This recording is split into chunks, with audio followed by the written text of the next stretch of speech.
Number 3. Transfigure their ideas. In 1943, the eminent pianist and teacher Alberto Guerrero accepted a new pupil, a precious 11-year-old named Glenn Gould, who was unlike any other student he had ever encountered. Glenn had been playing since he was 4 years old, having been taught by his mother, who was an accomplished piano player in her own right. After a few years under her tutelage, Glenn was surpassed by his mother in his skill on many levels. He began to argue and correct her. He wanted more challenging work. Guerrero was known in Toronto, Canada, where the Goulds lived. He was reputed to be very patient, yet also demanding, traits that could serve him well as a teacher for young Gould, which is why the parents chose him. From the very first lesson, Guerrero could sense an unusual seriousness and intensity in someone so young.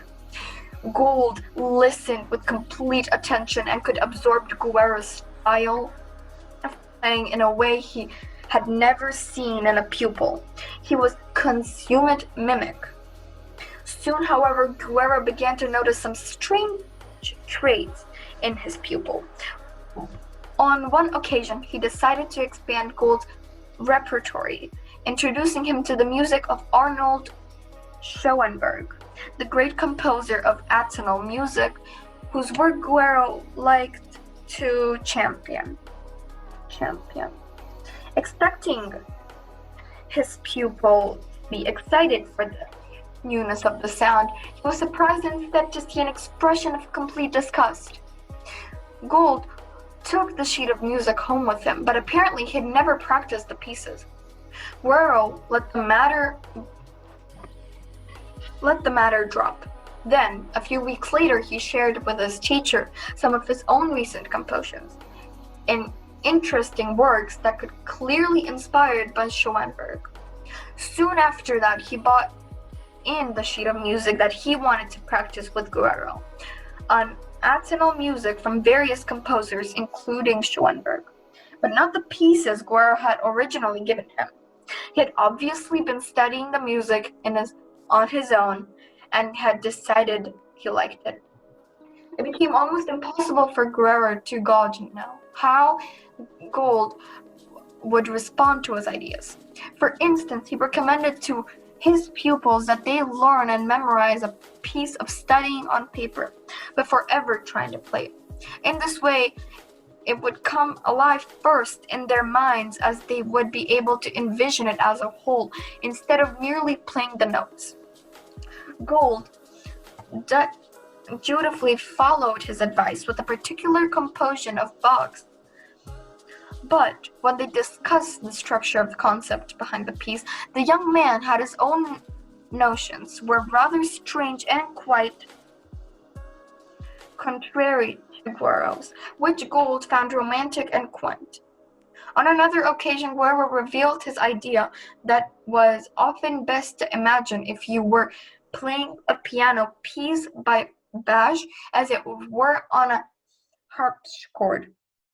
Gould warmed to this idea, then a few months later said that he preferred imagining different instruments with Bach. Guerrero's most important ideas revolved around physical aspects of playing the piano. He spent years studying human psychology, particularly anything related to the hands and fingers. His goal was to impart in his pupils a relaxed yet powerful style in which they would gain complete command on the keyboard with fingers that had a lightning touch. He spent hours introducing Gould in his approach, working on a particular posture he advocated, a kind of slump or hunch over on the keyboard, with all the action coming from the lower back and hands, the shoulder and arms completely still. He demonstrated this technique endlessly to his pupil. He gave Gould all kinds of unusual exercises he had to develop to strengthen the fingers. Gould seemed interested enough, but with everything, Guerrero had the impression he would soon forget it all and go his own way. As the years went by, Gould began to argue with his teacher more and mirrored in another era. Finally, at the age of 19, Gould announced that he was going to proceed on his own. He had no more need for a mentor. In fact, that Guerrero graciously accepted.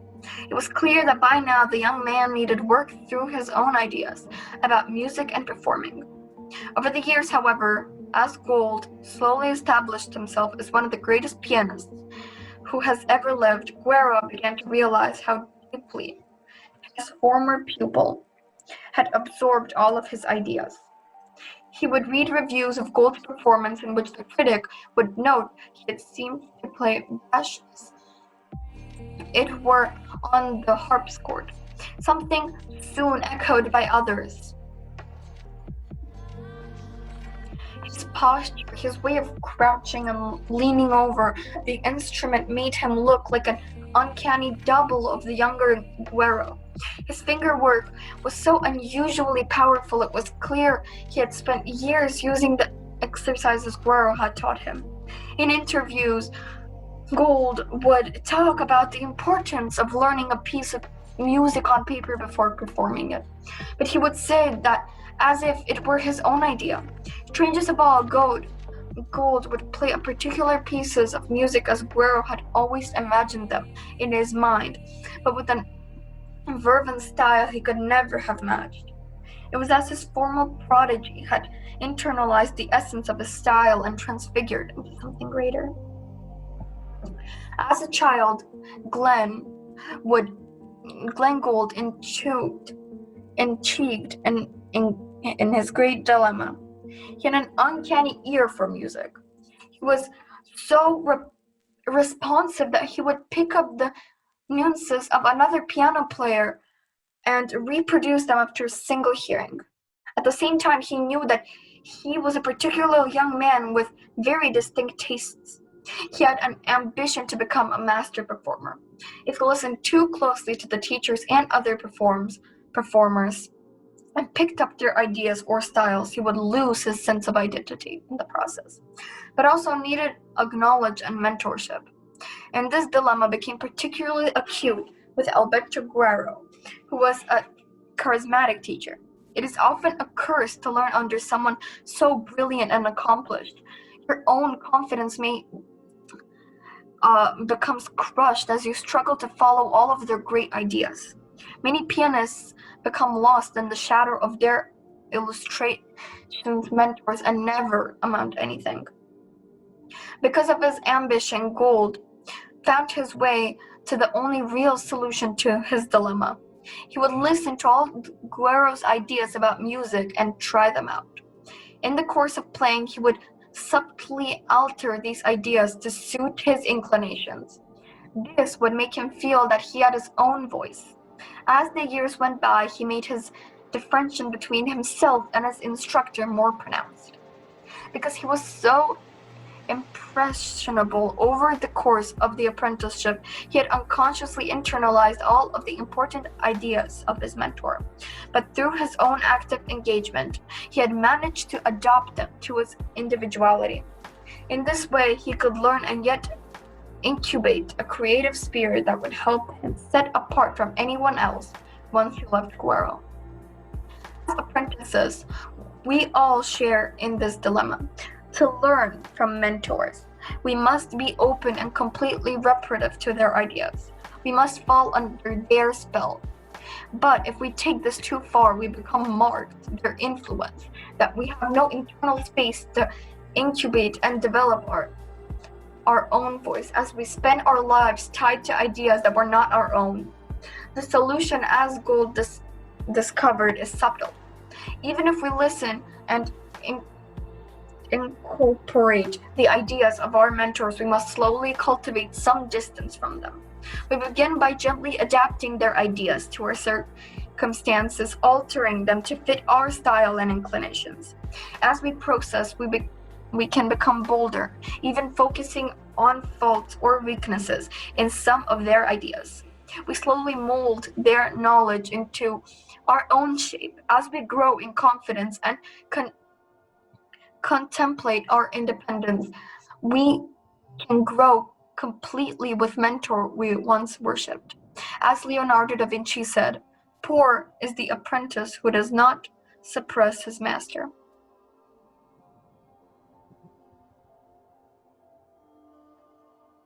Number 4, create a back and forth dynamic. In 1978, a promising lightweight boxer named Freddie Roach traveled to Las Vegas with his father in search of a trainer that could elevate him to the next level. As previously narrated in Chapter 1, see page 38.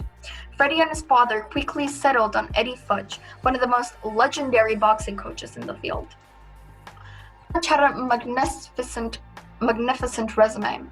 As a young man, he had sparred with Joe Louis, barred from turning professional because of a heart murmur. He became a trainer, working later with some of the most illustrious heavyweights, including Joe Frazier. He was a quiet, patient man who knew how to give presence instructions. He was a master at improving a fighter's technique. Under his guidance, Roach advanced quickly, winning his first 10 bouts. Soon, Roach began to notice a problem. Roach began to notice a problem. In training, he listened intently to what Futch had to say and put it into practice with relative ease. But in actual bouts, the moment he exchanged blows with his opponent, he would suddenly throw all of the technique he had learned and fight on pure emotion. Sometimes this worked. He took a lot of blows in his career and started to sputter. What surprised him several years into the process was that Futch was not really seemed to notice this problem of his. With so many fighters in the stable, he tended to keep his distance. He did not give much personalized attention. Finally, in 1986, Roach retired, living in Vegas and moving from one bad job to another. In his off hours, he began to frequent to the gym where he had trained. Soon, he was giving advice to fighters and helping out, without getting paid. He became the de facto assistant to Futch, even directly training a few of the fighters himself. He knew Futch's system well and had internalized many of his techniques he taught. He added his own wrinkle to the training sessions. He took off the mitt work, the large padded gloves what the trainer uses in the ring to practice various punches and combinations with his fighter to a higher level, creating a longer and more fluid practice session. It also gave Roach a chance to be more involved in the action, something he missed. After several years, he realized he was good at this and left Futch to begin his own career as a trainer. Roach, the support was changing. Fighters had become faster, but trainers such as Futch still promoted a rather static style of boxing that he did not exploit these changes. Slowly, Roach began to experiment with the whole training dynamic. He expanded the mitt work into something larger. A stimulation of a fight could go on for several rounds. This allowed him to get closer to his fighters, to literally feel their full arsenal of punches over time, to see how they moved in the ring. He began to study tapes and opponents, looking for any kind of pattern or weakness in their style. He would devise a strategy around this weakness and go over it with boxers in the mitt work. Increasing so slowly with his fighters, he would develop different kind of rapport than what he had with Futch, more visceral and more connected. But no matter the boxer, these moments of connection would inevitably fade in and out. As they improved, the fighters would begin to tune him out, feeling like they already knew enough. Their egos would get in the way, and they would stop learning. Then, in 2001, an entirely different kind of fighter came through the doors of Roach's gym in Hollywood, California. His name was Manny Pacquiao, a 122-pound left-handed featherweight fighter who had some success in his native Philippines, but was looking for a trainer in the States, someone who would elevate his game to another level. Many trainers had already passed on Pacquiao. They watched him work out and spare, and he was impressive, but there was no money to be made from someone in such lightweight division. Roach, however, was a different breed of trainer. He immediately went to mitt work with Pacquiao, and from the first punch he knew something was different about this fighter. It had an explosive, intense quality, a snap unlike any other fighters. The older trainers had only watched and could not feel what he now felt. After one round, Roach was certain he found the boxer he'd always been looking to train, one who could help imitate the new style of boxing he wanted to introduce. Pacquiao was equally impressed.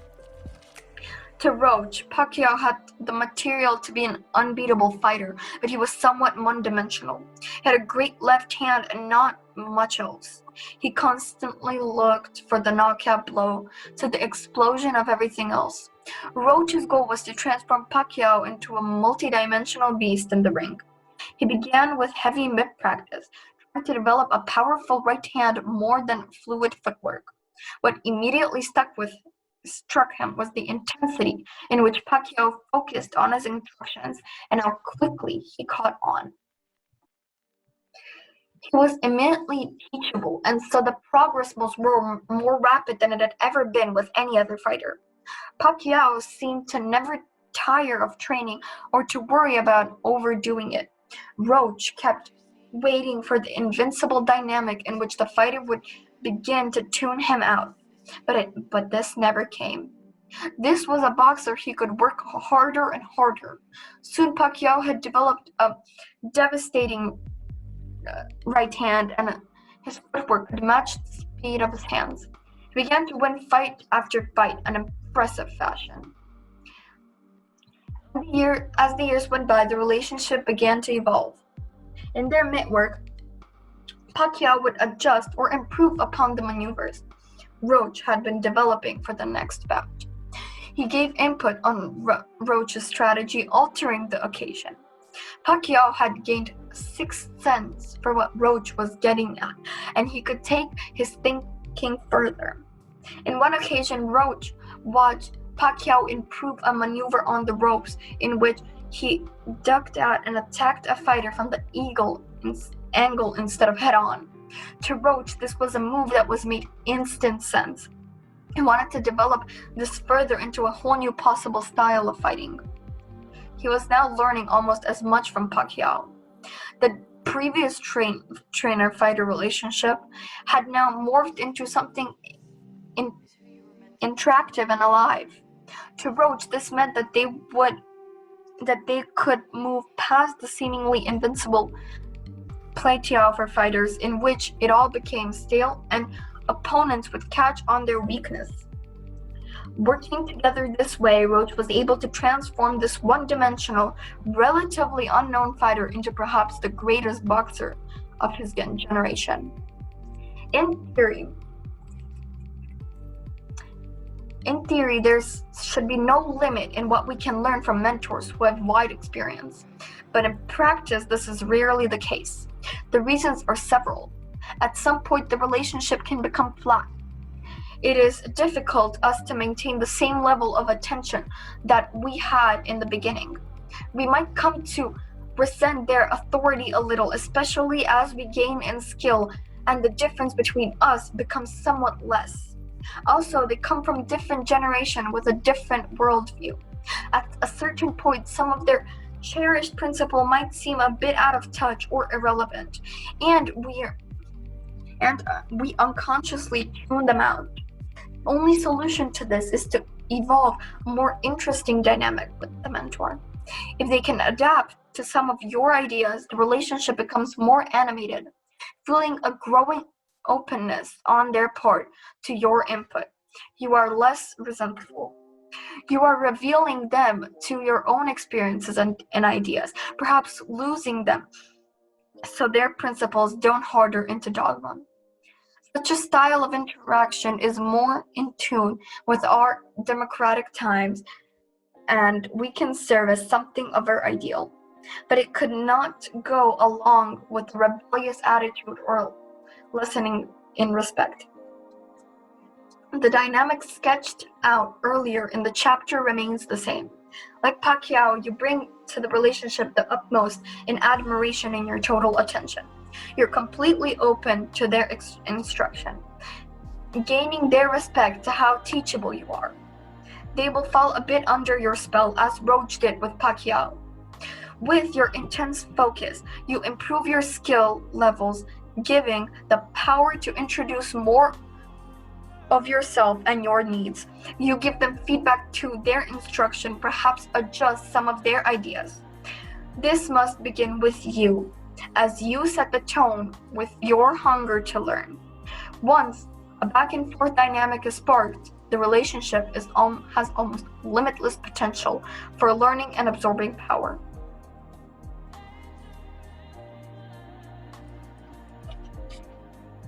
Reversal. It is never wise to purposefully do without the benefits of having a mentor in your life. You will waste valuable time in finding and shaping what you need to know, but sometimes you have no choice. There's simply no one around who can fill the role, and you're left to your own devices. In such a case, you must make a virtue of necessity.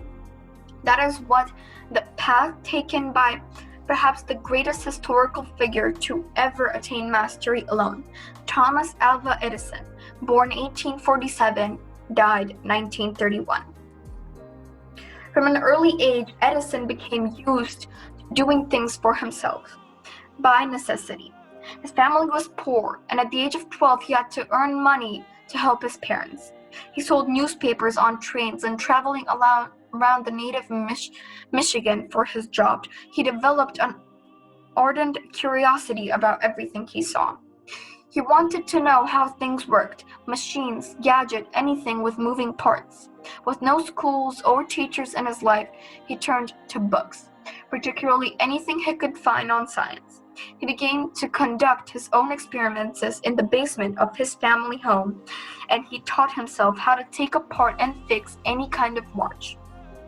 At the age of 15, he appeared as a telegraph operator, then spent years traveling across the country, plying his trade. He had no chance for a formal education, and nobody crossed his path who could serve as a teacher or mentor. And in lieu on that, in every city he spent time in, he frequented the public library. One book that crossed his path played a distinctive role in his life. Michael Faraday's 2-volume Experimental Researches in Electricity. This book became Edison's what the importance of the mind had been for Faraday. It gave him a systematic approach to science and a program for how to educate himself in the field that now obsessed him, electricity. He could follow the experience and laid up by the great master of the field and absorb as well his philosophical approach to science. For the rest of his life, Faraday would remain his role model. Through books, experiments, and particular experience at various jobs, Edison gave himself a rigorous education that lasted about 10 years, and up until the time he became an inventor. What made this successful was his relentless desire to learn through whatever crossed his path, as well as his self-discipline. He had developed the habit of overcoming his lack of organized education by sheer determination and persistence.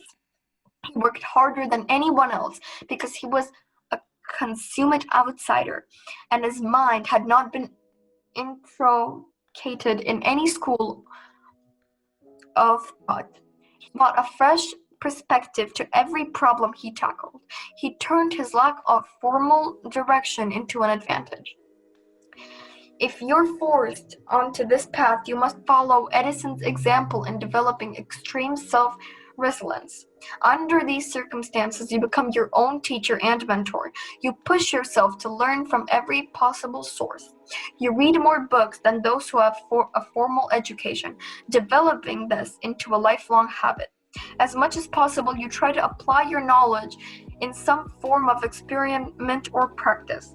You find for your second-degree mentors in the form of public figures who can serve as role models. Reading and reflecting on their experiments, you can gain some guidance. You try to make their ideas come to life, internalizing their voice as somehow self-taught. You will maintain a persistent vision, completely distilled through your own experiences, giving you a distinctive power and path to mastery. Learn by example is to submit to authority. You follow your master because you trust his manner of doing things, even when you cannot analyze and account in detail for its effectiveness.